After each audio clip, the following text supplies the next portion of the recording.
It all began on a quiet October morning in the city of Charleston, South Carolina. The air was still, and the sun hadn't yet burned away the thin layer of mist crawling through the streets.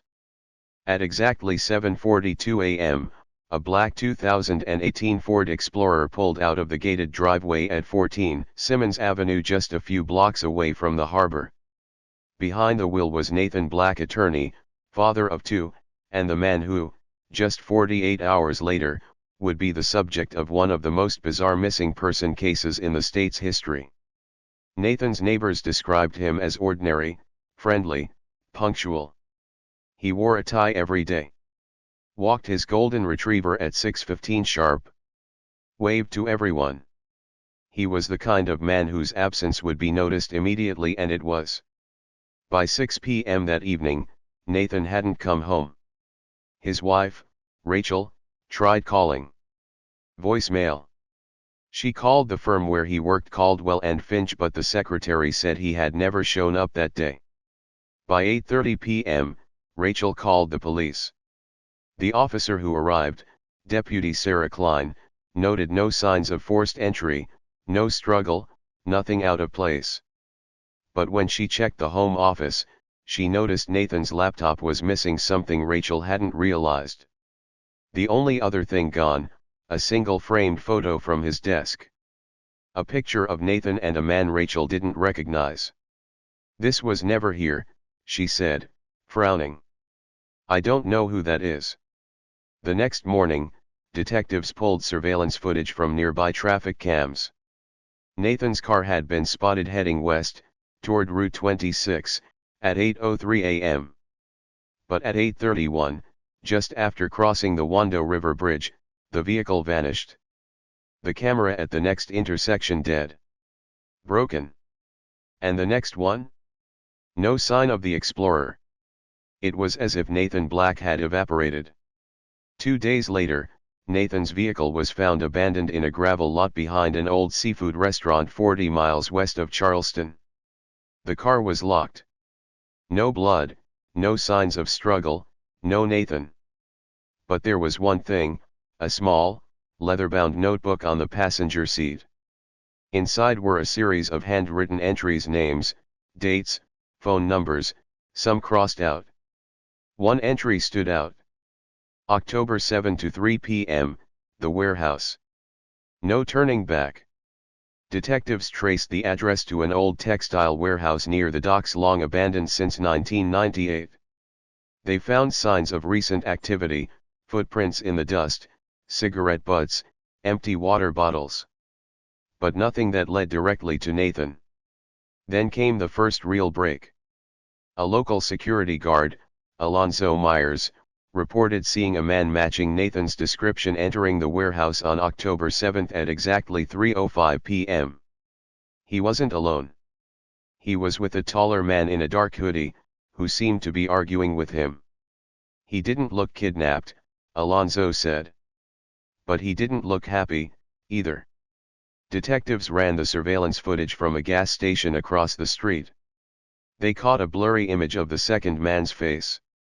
Facial recognition came up with a match: Calvin Roach, ex-con, formerly part of a real estate fraud ring in Atlanta. Last known address, unknown. Nathan Black had no criminal record, no known connections to Roach. But then Rachel remembered something. 6 years ago, Nathan represented a man named Daniel Wade accused of laundering money through shell companies in Georgia and South Carolina. Wade took a plea deal. Roach was never charged. But now, it seemed, the past had come knocking. Detectives believed Nathan might have uncovered something big enough to make him run, or big enough for someone to silence him. That's when the first postcard arrived. The postcard came in a plain white envelope, addressed to Rachel Black, no return address. It was postmarked from Jacksonville, Florida, 4 states away. On the front, a photo of the St. Johns River. On the back, a single sentence, printed in block letters. "Stop looking or he drowns." There were no fingerprints. No DNA. Nothing that could link it directly to anyone. But the handwriting, though printed, had a slight rightward slant. Forensics confirmed it matched no one in Nathan's circle, no co-workers, no clients, no family. The FBI officially joined the case. Meanwhile, the Charleston PD began digging deeper into Calvin Roach. It turned out Roach had a sister in Jacksonville. Linda Roach, age 39, worked at a marina. FBI agents paid her a visit. She claimed she hadn't seen Calvin in months, but her phone records told a different story: 4 calls in the last 3 weeks, all from a burner phone last pinged near that same Jacksonville post office. The agents staked out the marina. On the 3rd day, they got lucky. At 11:27 a.m., a man matching Calvin's description entered the docks. He spoke briefly with Linda, then headed to the far side of the property. Agents followed him to a locked storage unit, Unit 19. Roach used a key, entered, stayed for exactly 11 minutes, and left.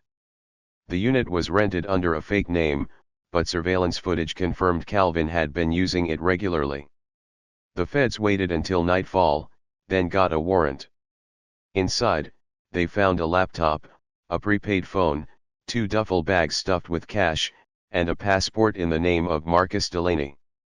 But the biggest find? A flash drive taped under the table. On it, videos. Secret recordings.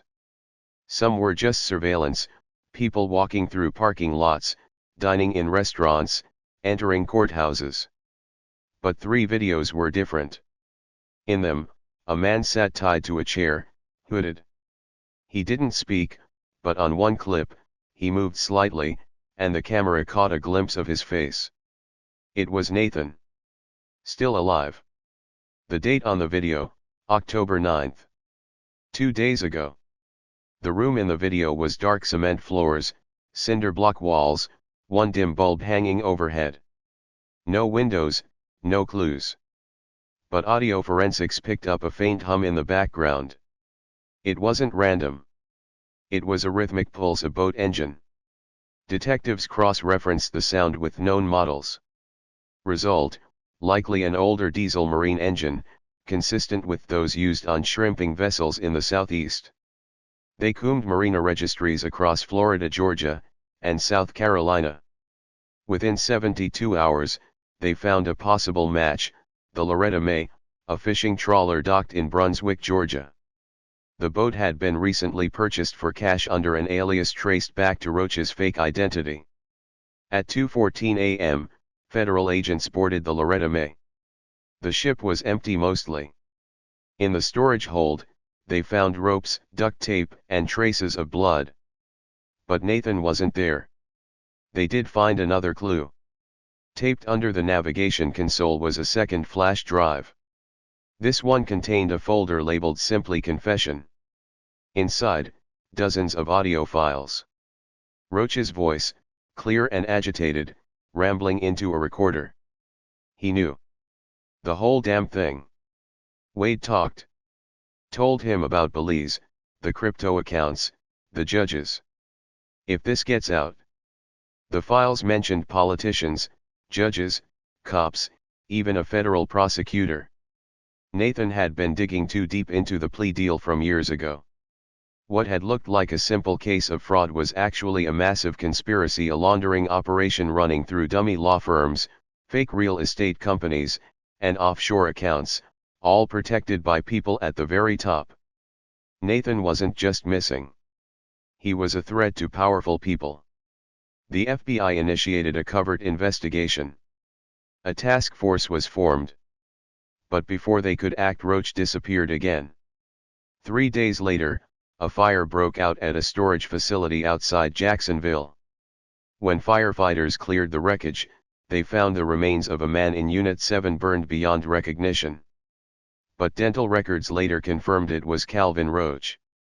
Next to the body was a single charred item that survived, a scorched wallet.